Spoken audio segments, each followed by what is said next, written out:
नमस्कार मित्रांनो, ठरलं तर मग या मालिकेच्या आजच्या भागात आता अर्जुन हा पूर्ण कष्ट मेहनत घेऊन सायली आणि अर्जुन हे दोघेजणही इनफॅक्ट सगळ्या गोष्टीत मधुभाऊंना निर्दोष सोडवण्याचा प्रयत्न करत असताना महिप्त आणि प्रिया यांच जे कनेक्शन आहे ते कोर्टाच्या बाहेर हे आता कशाप्रकारे रविराज समोर उघड होणार आहे आणि हे कनेक्शन जेव्हा रविराज समोर उघड होणार त्यानंतर रविराज एक मोठा आणि महत्त्वाचा निर्णय हा घेणार आहे आणि त्या निर्णयामुळे आता कशाप्रकारे सायलीची ही उदो होऊन प्रियाची पूर्णपणे वाट लागणार आहे आणि प्रियाचा खरा चेहरा हा रविराज समोर येणार आणि प्रिया ही त्याची मुलगी नसून ती खरी नवी नसून ही तोत्या आहे हे सगळे सत्य आता एक एक करून रविराज समोर येणार आहे आणि जेव्हा महिप्त हा कशाप्रकारे प्रियाशी सामील आहे आणि हे सगळं जेव्हा सत्य हे रविराज समोर येणार तेव्हा रविराज अर्जुनशी सगळ्या गोष्टी बोलून प्रियाच पितळ हे कसम उघड पडणार आपल्याला कल्पनाही करता येणार नाही अशा गोष्टी घडत असा सायलीला अखेर न्याय मिळणार आहे तर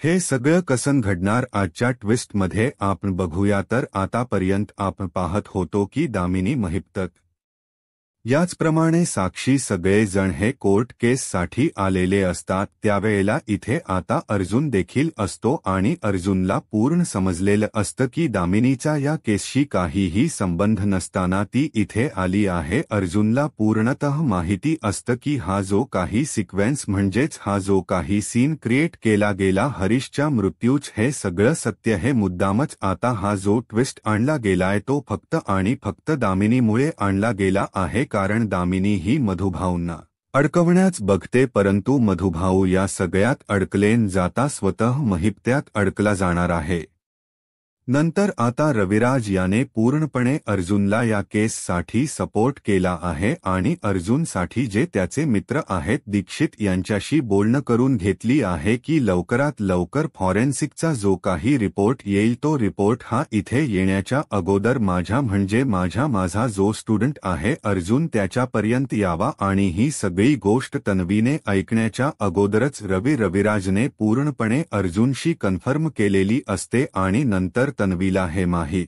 पडलेलं असतं की कितीही काही झालं तरीही हा किल्लेदार आहे अर्जुनशी बोलतो याचा अर्थ ही गोष्ट नक्की आहे की अर्जुन आणि किल्लेदार याच्यामध्ये नक्की काहीतरी शिजते जे मला माहिती नाहीये आणि जर ही गोष्ट काही महिपच्या विरोधात असली तर मीही त्याच्यामध्ये अडकू शकते म्हणून प्रियाला पूर्ण भीती असते प्रिया पूर्णपणे जाणून घेण्याचा प्रयत्न करत असते की नक्की रविराज हा अर्जुनला कोणत्या प्रकारे आणि का मदत करतोय परंतु रविराजच जे काही बोलणं असतं ते प्रियाला पूर्णपणे कळत नसतं रविराज मुद्दामच प्रियाला तिथून लांब घेऊन जात असतो तो म्हणत असतो की आपण आतमध्ये जाऊया कारण या केसशी तुझा काहीही संबंध नसल्या कारणाने उगीचच या केसमध्ये तू कशासाठी बोलतेस म्हणून तो तिला आता बाहेर घेऊन चाललेला असतो आणि यात सगळ्यातच आता इथे अर्जुन हा सायलीकडेही बघत असतो अर्जुन सायली यांना खूप आनंद झालेला असतो कारण त्यांना माहीत असतं की हळूहळू आपली माणसंही आपल्या बाजूने होत आहेत रविराजने आपल्याला इतकी मोठी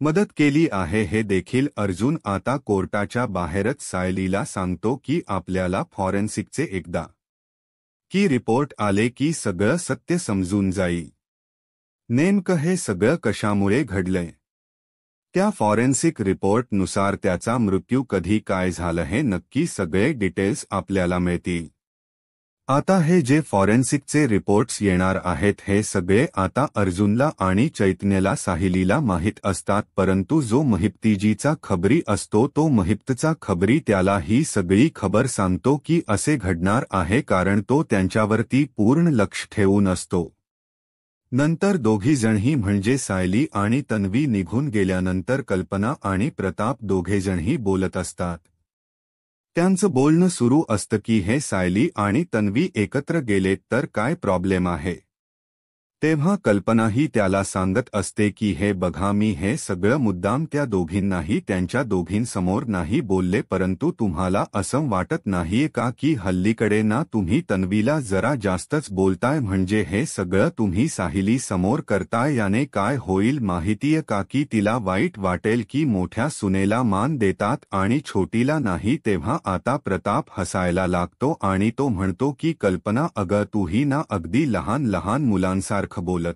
आहेस बघ. हे बघ, मानना कोणाला मागून वेगळे मिळत नसतो आणि तन्वीला असं वाटतं की तिला मागून मान मिळेल किंवा तिला मागून प्रेम मिळेल, परंतु तसं काहीच होणार नाहीये. प्रेम हे अगदी केल्यानेच होतं. जसं साहिली सगळ्यांना जपते तसे ती जपत नाहीये, त्यामुळे तिच्याबरोबर हे जे काही वागणं आहे ना, माझ्या मनातून आपसुकच निघून जातं, कारण जे काही नवी वागती आहे ते मला अजिबात आवडत नसतं. आता सांग ना, आज या कोटशी या केसशी तिचा काय संबंध होता? मी मधुभाऊच समजू म्हणजे सायलीच समजू शकतो की मधुभाऊंना मधुभाऊ वडील आहेत म्हणून, परंतु प्रियाला कधी त्यांना असा त्यांचा पुळका आला नव्हता. मग आज नेमकी ती का गेली? म्हणून मला असं सरळच वाटतं, तन्वी हे जे काही वागते ते चुकीचं वागते. यातून सरळ हळूहळू सिद्ध होते की ती मधुभाऊंसाठी जाता या केसमधल्या काही गोष्टी समजून घेण्यासाठी म्हणून निघून गेली आहे. आता हे ऐकल्यावर ती कल्पना पूर्णपणे गप्प पडते. नंतर महिपने सांगितलेलं असतं नागराजला देखील की तू देखील माझ्या मदतीला चला नागराज सेठ, परंतु नागराजने ऐकलेलं नसतं, कारण नागराजला पक्क माहिती असतं की तिथे रविराज येणार. जर मी तिथे आलो तर एक मोठा प्रॉब्लेम होऊ शकतो. रविराजच्या सगळ्या गोष्टीत मी अडकू शकतो. तो म्हणून तो मागे मागे राहूनच सगळ्या गोष्टी करायला बघत असतो, कारण जर मी पुढे आलो तर दादाला सगळं काही सत्य समजेल. आतापर्यंत मी पडद्याच्या मागे आहे तेच राहिलेल बरं असं तो विचार करतो. तर इथे महिप्त आणि दामिनी या दोघांची कन्व्हर्सेशन सुरू असतं. महिप्तच्या माणसाने अर्जुनच सगळं बोलणं ऐकून दामिनी आणि महिप्तला येऊन सांगितलेलं असतं की फॉरेन्सिक जे काहीतरी रिपोर्ट आहेत ते लवकरात लवकर आता अर्जुनच्या कडे येणार आहेत. मग या सगळ्यात महिप्त विचार करतो की अच्छा, म्हणजे जे हे रिपोर्ट येणार आहेत त्याच्या अगोदर आपल्याला काहीतरी केलं पाहिजे. रिपोर्ट तिथे पोहोचू कसे नाही यासाठी आपल्याला कोणीतरी कामाला लावलं पाहिजे. आणि दामिनीला तो एक सांगतो की जर ही केस माझ्या अंगावर आली तर मला ही केस दुसऱ्या कोणाच्या तरी अंगावर शेकावी लागेल, म्हणजे दुसऱ्या कोणाच तरी मला नाव घेऊन मोकळं झालं पाहिजे, जेणेकरून मी या सगळ्या खटल्यामध्ये अडकायला नको. अगोदरच माझ्या मुलीला कसम बसवून सोडवलं दामिनी मॅडम, आता मात्र या गोष्टीत मला अडकायचं नाही. दामिनी म्हणते की काय ना शिखरे, तुम्ही ज्या गोष्टीचा विचार करताय ते अगोदर पूर्व तयारी करायला हवी होती. हा अर्जुन खूप हुशार वकील आहे, तो काय काय करू शकतो या गोष्टींचा विचार तुम्ही आधीच करून ठेवला पाहिजे होता. तेव्हा मग तो म्हणतो की हो, केला पाहिजे होता, परंतु हा त्याच्याबरोबर रविराज आला ना किल्लेदार, त्याच काय करायचं. थांबा, आता त्याच्यासाठी एकच पत्ता आहे माझ्याकडे, तो म्हणजे ती खोटी तन्वी प्रिया. तिला बोलावून घेतलं पाहिजे आणि तिच्याबरोबर या गोष्टी डिस्कस केल्या पाहिजेत. तर आता रविराज हा अर्जुनच. प्रियाला काही ऐकायला येऊ नये म्हणून तिला आतमध्ये कोर्टमध्ये, म्हणजे जिथे बसणार असतात, हिअरिंग सुरुवात होणार असते, तिथे तिला तो घेऊन येत असतो.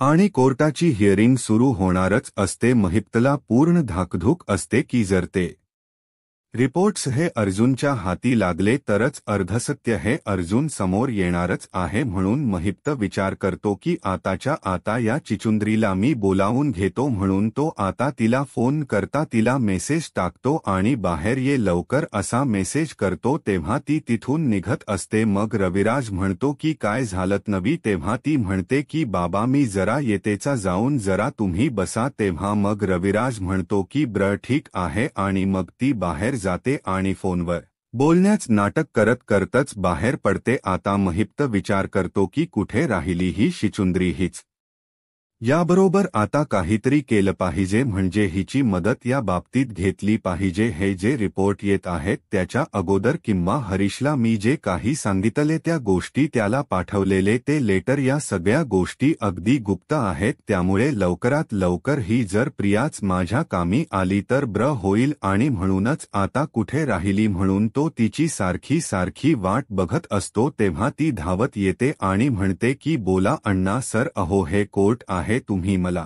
इथे कशाला बोलावले आणि आजूबाजूला इथे सगळी लोक आहेत, आणि जर तुम्ही आणि मी असं बोलताना कोणी ऐकलं तर प्रॉब्लेम होऊ शकतो, हे माहिती आहे ना तुम्हाला. तेव्हा मग तो म्हणतो की हे बघ चिचुंदरे, तू ना तुझं तोंड जरा बंद ठेव, माझही तसं काहीतरी महत्वाचं काम आहे म्हणून मी तुला बोलावल आलंय का लक्षात, असं तो बोलून दाखवतो. तेव्हा आता ती म्हणते की अण्णा सर काय करायचं, तो हसायला लागतो आणि म्हणतो की तुला आता एक काम करायचं, तुझा जो बाप आहे ना किल्लेदार, तो त्या अर्जुनला जास्तच मदत करतोय. मग ती म्हणते की नक्की काय. तेव्हा तो म्हणतो की बघितलं, तुझ्या बापाने स्वतःच्या मुलीला त्या अर्जुनपासून, अर्जुनच बोलणं ऐकल्यापासून लांब ढकललंय, बरोबर ना, परंतु तुझ्या भरोशावर मला राहताच येणार नाहीये. तेव्हा तन्वी म्हणते की नक्की काय बोलताय तुम्ही, जरा नीट सांगाल का अण्णा सर. तेव्हा तो सांगतो की हो, हे बघ काय ना प्रिया, आता तुला एक काम करावं लागेल, जे फॉरेन्सिकचे रिपोर्ट येणार आहेत अर्जुन सुभेदार पर्यंत, ते त्याच्यापर्यंत पोहोचू द्यायचे नाहीत, आणि ते रिपोर्ट जर त्याच्यापर्यंत पोहोचले तर मात्र तुझं काही खरं नाही. मी तुझ्या बाबतीत काय करू शकतो हे तुला माहिती आहे, कोर्टामध्ये केस सुरू असताना मी तर अटकेन, परंतु तुला पण अडकवून टाकेन. कारण काय ना, सगळ्यांसमोर मला हे कोर्टात सांगता येईल की तू या किल्लेदारची मुलगी नसून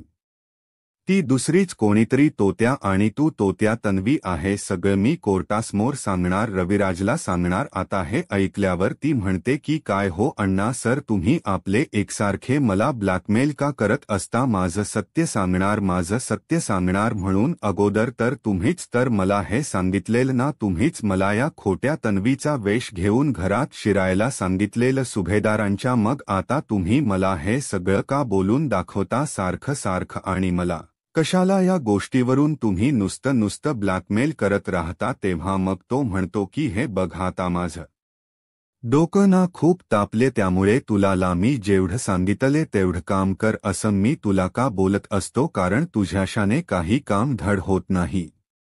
मग हे जरा असं काहीतरी सांगितलं की तू ते काम अगदी धड करत असतेस, म्हणूनच मी तुला सांगितले, बाकी काही नाही.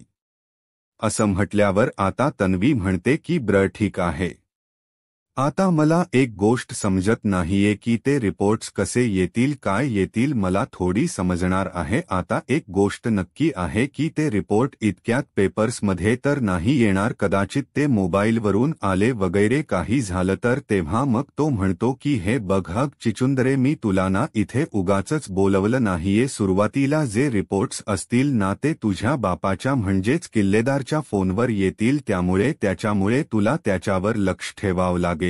ते रिपोर्ट्स त्याच्यापर्यंत पोहोचूच नाहीत, किंवा ते रिपोर्ट आले तर ते डिलीट कसे करून टाकायचे हे सगळं तुला बघायचं, म्हणून तू या सगळ्या गोष्टी कर. आणि हो, एक गोष्ट मात्र तुला करावी लागेल की तुला हे सगळं त्याच्यापासून लपवावं लागेल, नाहीतर मग काही खरं नाही. आज कोर्टातच तुझंही पूर्ण फुल अन फायनल होईल. तेव्हा रविराज तिथे येतो आणि रविराजने त्यांचं ते बोलणं सगळं ऐकलेलं असतं, म्हणजे जवळपास शेवटचं बोलणं की आज तुझं काही खरं नाही, तुझं सगळं सत्य येणार की तू किल्लेदारची मुलगी नाही. आता हे जे त्याचं सगळं काही बोलणं असतं ते रविराजने ऐकलेलं असतं. रविराज विचार करतो तो की हा काय बोलत होता आता महिप्त माझ्या लेकीला की तू खरी तन्वी नाहीस, म्हणजे मी तिचा बाप नाही, हे सगळं काय, हे नक्की काय होतं यांचं बोलणं, असा विचार इथे रविराजच्या डोक्यामध्ये यायला लागतो. तो म्हणतो की नाही, काहीतरी यांच्यात बोलणं झालंय नक्की, मला ना आता ही गोष्ट तन्वीला विचारून चालणार नाही. आता रविराजच्या डोक्यामध्ये फ्लॅशबॅकमध्ये सगळ्या गोष्टी आठवायला लागतात, कशाप्रकारे महिप्तच आणि तन्वीच कनेक्शन आहे हे प्रतिमा त्याला बोलून दाखवत होती, परंतु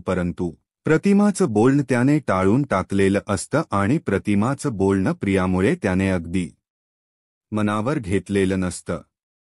आता त्याच्या हळूहळू एक लक्षात येत असतं की जे काही माझी बायको बोलत होती की महिप्त आणि प्रिया हे दोघजणही बोलत होते हे नक्कीच खरे आहे, मग ही माझ्यापासून ही सगळी मोठी गोष्ट का लपवते आणि महिप्त देखील त्या माझ्या तन्वीला कशाला ब्लॅकमेल करतो हे नक्की काय आहे हे सत्य मला शोधलं पाहिजे. म्हणूनच आता जोपर्यंत फॉरेन्सिकचे रिपोर्ट हे रविराजकडे येत असतात तोपर्यंत ही प्रिया सारखी त्याच्या मागे असते आणि मग रविराज काय करतो तर रविराज ठरवतो की लवकरात लवकर मला तन्वीच्या बाबतीत खुलास केलं पाहिजे. हे नक्की काय आहे ते तर इथे तिला सारखी भीती हीच वाटत असते की जर रिपोर्ट्स आले तर नक्की काय होणार. प्रिया ही महिप्तशी बोलते आणि तिथून बाजूला कोर्टमध्ये निघून येत असते कारण तिला रविराजच्या फोनवरती पूर्णपणे नजर ठेवायची असते, म्हणून ती आल्याबरोबर रविराजचा फोन म्हणजेच रविराजला शोधायला लागते. परंतु रविराज तिथे कुठेही नसतो. ती विचार करते की काय झालं, हा किल्लेदार गेला तरी कुठे आणि जर हा नाहीसा सापडला तर माझी आज वाट लागली.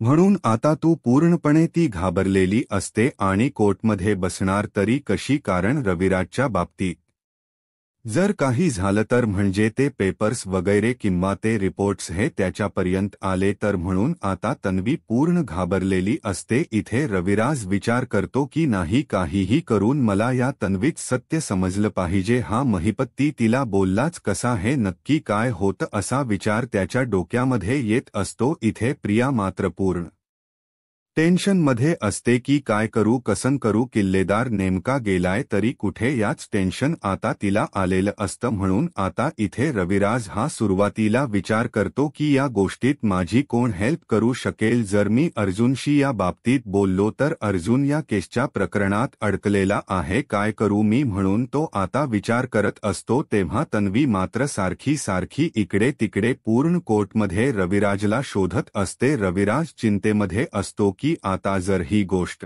तन्वीला विचारली ना तर तन्वी फेरबदल करेल, काहीतरी फेरफार करून या केसला पूर्णपणे फिरवून टाकेल आणि महिप्त माझ्याशी असं काही बोललाच नाही असं म्हणून प्रतिमाला जसं खोट पाडलं ना तसं ती मला देखील खोट पाडू शकते. म्हणून आता रविराज विचार करतो की काहीतरी हिच्या बाबतीत निर्णय घेतला पाहिजे आणि जर हिच्या अस्तित्वातच प्रश्न उठला असेल तर ही माझी मुलगी नाही असं सरळ महिप्त बोलला तरी कसा, म्हणून तो विचार करतो की हे जे काही सत्य आहे ही माझी मुलगी आहे की नाही हे तर DNA टेस्टने सुरुवातीला बघितलं होतं.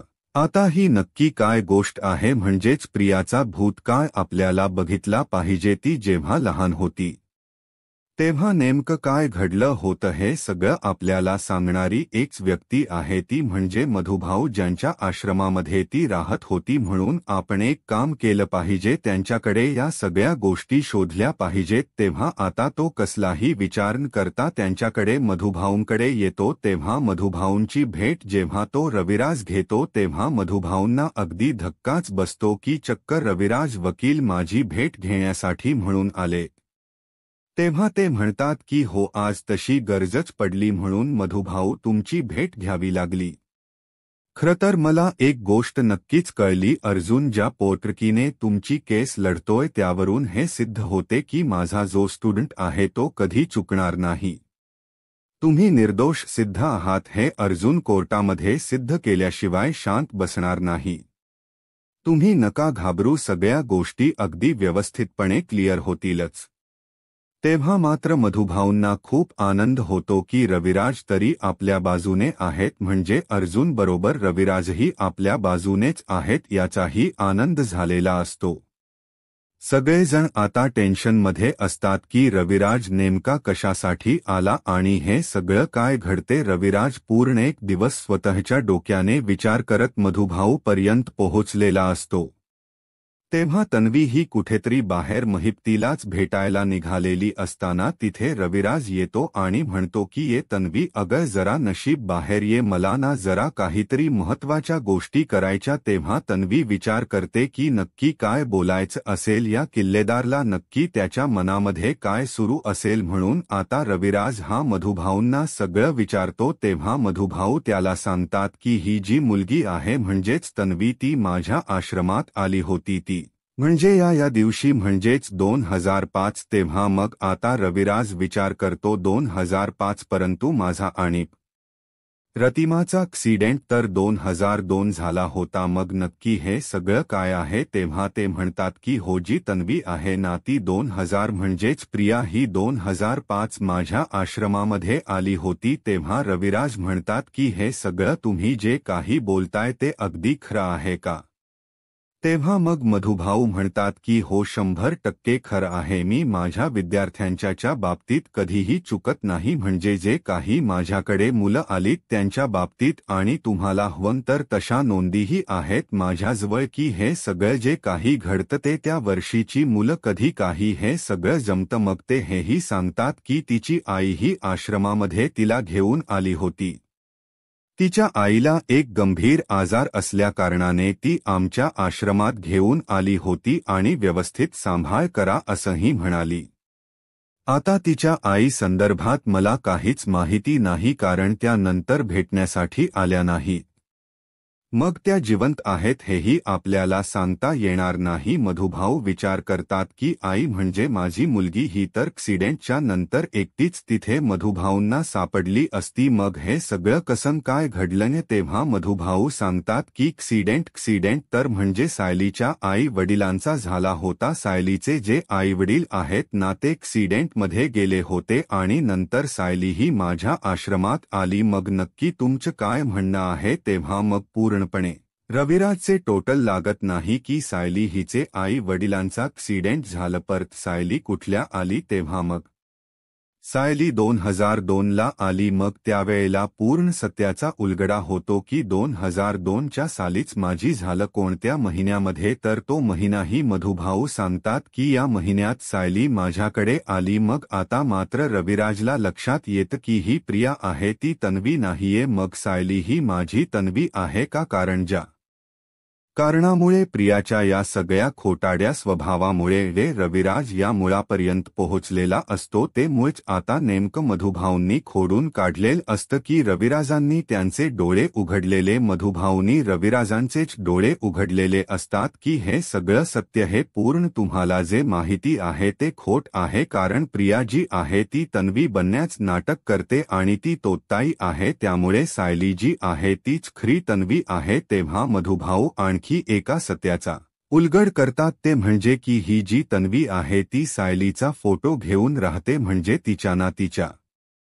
तिच्याकडे गाठोड सापडलं आणि त्या गाठोड्यामध्ये सायलीचा फोटो होता आता त्या सायलीचा फोटो हा आणि तन्वीचा काय बर संबंध असेल तेव्हा मग ही गोष्ट आता उघड क्लिअर होत असते की जे काही तन्वी वागते ते खोट वागते तिने तिचा फोटो का ठेवलाय आता रविराज हे प्रियाकडे मागणी करतात की ते गाठवड मला दाखव आता ती घाबरते परंतु नाईलाज म्हणून तिला ते गाठोड दाखवावं लागतं आणि त्या गाठवड्यामध्ये सगळ्यात नवीचा लहानपणीचा फोटो असतो आणि तन्वीचा लहानपणीचा म्हणजे सायलीचा फोटो असतो आता मधुभाऊ दाखवत म्हणतात की हा तर तन्वीचा लहानपणीचा फोटो नाहीच मुळात हा प्रियाचा फोटो नाहीच आहे हा तर माझ्या साऊ बाळाचा फोटो असं म्हटल्यावर आता सायलीचा लहानपणीचा फोटो तन्वीच्या काठवड्यात काय करतोय सगळ्या जणांना सत्य समजलेलं असतं की हे जे काही प्रिया बघते हे फार खोटाड आणि काहीतरी तिने मोठंच कटक कारस्थान केलेलं दिसतंय कारण सायलीचा फोटो ती घेऊन बाळगते मधुभाऊने सांगितल्याप्रमाणे हा सायलीचा फोटो आहे आणि प्रिया ही वेगळी प्रियाचा फोटो वेगळा